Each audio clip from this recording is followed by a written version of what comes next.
Proses perekrutan dan penawaran perusahaan kepada calon karyawan merupakan hal penting dalam pengembangan perusahaan dan organisasi. Yang pertama, memperluas proses perekrutan dan seleksi. Praktik inovatif yang dapat dipertimbangkan antara lain, fokus ke pekerjaan yang perlu diselesaikan. Cari kandidat yang cocok dengan 70% hingga 80%. Tawarkan magang mikro guna menilai kesesuaian sebelum berkomitmen untuk mempekerjakan penuh waktu. Yang kedua, memperluas metode untuk mencari kandidat. Antara lain, berusaha menarik alumni dengan pengetahuan institusional yang bagus kembali ke organisasi. Dan buat daftar internal karyawan yang sebelumnya berkinerja tinggi. Yang ketiga, mempertimbangkan untuk memperluas teknik perekrutan, seperti terapkan bakat dari mitra Hire Train Deploy atau HTD, dan mencari kandidat berpotensi tinggi dan membekali mereka dengan keterampilan yang relevan untuk kebutuhan perusahaan. Dan kemudian bisa juga bermitra dengan lembaga pendidikan dan masyarakat. Dan serta rangkul cara baru untuk mengidentifikasi kandidat di platform seperti LinkedIn. Yang keempat, berikan penawaran kompensasi dan manfaat kreatif seperti layanan penitipan anak dan fasilitas kesehatan. Kemudian juga bisa berikan insentif seperti bonus yang lebih tinggi selama jam sibuk dan peningkatkan promosi. Nah, kemudian juga bisa menjamin tunjangan perawatan kesehatan dan waktu sakit. Nah, dan terakhir, bisa memastikan upah yang stabil dan bisa diprediksi. Nomor 5. Mulai mendesain ulang pekerjaan dengan strategi berikut, antara lain, pecah pekerjaan jadi komponen untuk membagi tanggung jawab lebih jelas. Yang lalu, gunakan penjadwalan kreatif dan shift fleksibel bagi pekerja upah rendah. Lalu, coba berbagai model kerja fleksibel. Dan terakhir, hapus, alihkan, atau otomatisasi tugas yang kurang penting. Memberikan kesempatan kepada pekerja untuk mengambil tugas dapat membantu perusahaan tidak hanya mengembangkan, namun juga mempertahankan karyawan. Antara lain, tawarkan manfaat sesuai rencana pengembangan individu, bangun program pelatihan untuk orientasi, peningkatan, dan pelatihan ulang. Berikutnya, rancang program bimbingan, sponsorship, dan coaching peer-to-peer. Lalu, tingkatkan keterampilan dan akuntabilitas manajer dalam pengembangan tim. Berikut kepada nomor 7, budaya. Integrasikan tujuan dan nilai perusahaan ke dalam operasional dan pelatihan pemimpin. Lalu, siapkan program orientasi yang membangun afiliasi dan bimbingan. Lalu, sisihkan 10-20% waktu kerja untuk proyek gairah. Berikutnya, yaitu bentuk komunitas dan kelompok kepentingan untuk memperkuat afiliasi. Berikutnya, gunakan survei cepat atau pulse check untuk pantau sentimen karyawan secara real time. Yang terakhir, membangun komunikasi dua arah yang terbuka dan aktif dengan karyawan.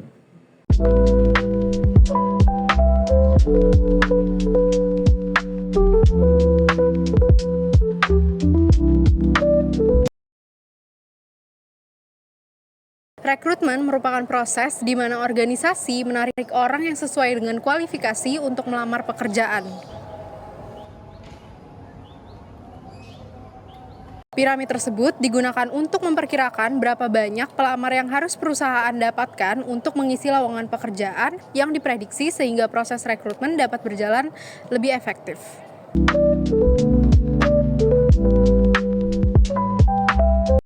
Analisis regresi merupakan metode analisis statistik yang sering digunakan oleh psikolog industri dan organisasi dalam menilai keterkaitan antara prediktor dan kriteria. Rumus regresi, contohnya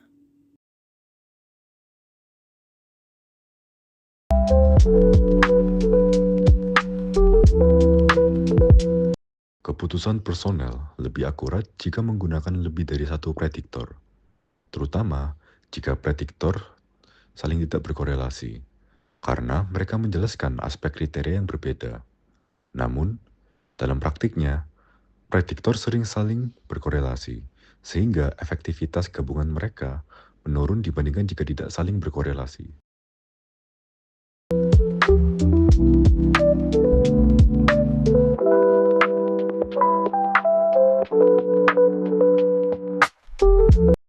regresi berganda memungkinkan prediksi kriteria berdasarkan beberapa prediktor, mirip dengan korelasi ganda.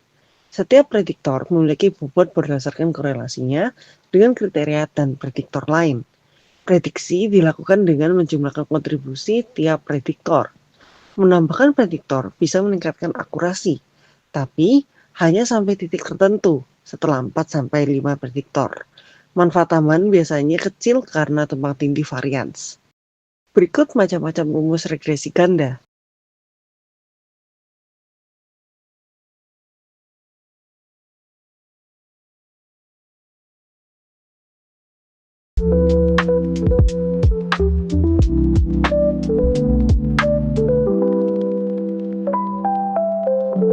Konsep generalisasi validitas mengacu pada validitas prediktor yang menyebar atau mengeneralisasi ke pekerjaan atau konteks lain di luar yang divalidasi. Johnson pada 2003 mengembangkan model kinerja individu yang bersifat instruktif. Kinerja ini yang bernama A Model of Performance. Model ini merupakan perpanjangan dari penelitian yang awalnya dilakukan oleh Campbell pada tahun 1999. Kinerja pekerjaan individu dapat dikonseptualisasikan pada berbagai tingkat spesifikasi. Yang pertama ada text performance, yaitu mengacu pada tugas-tugas efektif yang membentuk pekerjaan seseorang. Dimensi kerja ini jelas berorientasi pada pekerjaan dan mengacu pada pekerjaan seseorang yang secara efektif.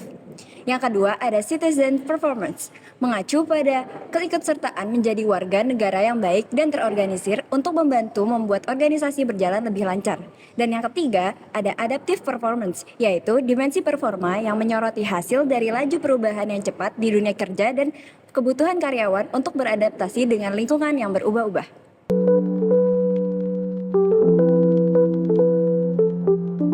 Personal selection. Seleksi personal adalah proses mengidentifikasi dari kumpulan pelamar yang direkrut orang-orang yang akan ditawarkan pekerjaan. Selama ada lebih sedikit pelowongan pekerjaan daripada aplikan, beberapa pelamar akan dipekerjakan dan beberapa tidak. Dua faktor utama yang menentukan kualitas karyawan yang baru dipilih atau sejauh mana mereka dapat mempengaruhi organisasi. Yang pertama, validitas prediktor, dan yang kedua, rasio seleksi.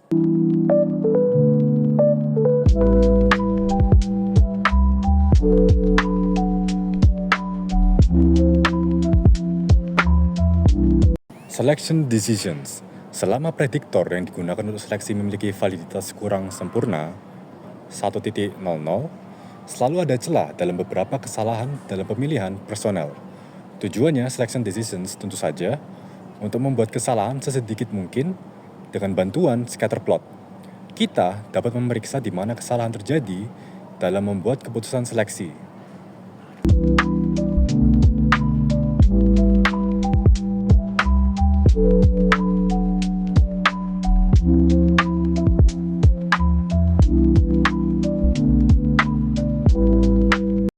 Determination of the cut-off score. Cut-off score harus ditentukan secara logis dan sesuai dengan ekspektasi kemampuan kerja. Menurut Zick, tahun 2001 ada dua tipe kesalahan dalam penentuan cut-off. Yang pertama, cut-off terlalu tinggi. Orang yang seharusnya lulus malah gagal. Yang kedua, cut-off terlalu rendah. Orang yang seharusnya gagal malah lulus. Maka dari itu, menaikkan atau menurunkan cut-off untuk menghindari satu tipe error dapat menyebabkan tipe error lainnya. Oleh karena itu, perlu mempertimbangkan tipe kesalahan mana yang lebih beresiko. Saran dari Cassia dan kawan-kawannya pada tahun 1988 yang pertama adalah lakukan analisis pekerjaan untuk identifikasi tingkat pengetahuan, keterampilan, dan kemampuan.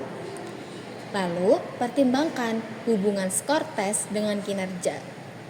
Lalu, buatlah cut-off score yang cukup tinggi untuk memastikan standar kerja minimal sudah terpenuhi.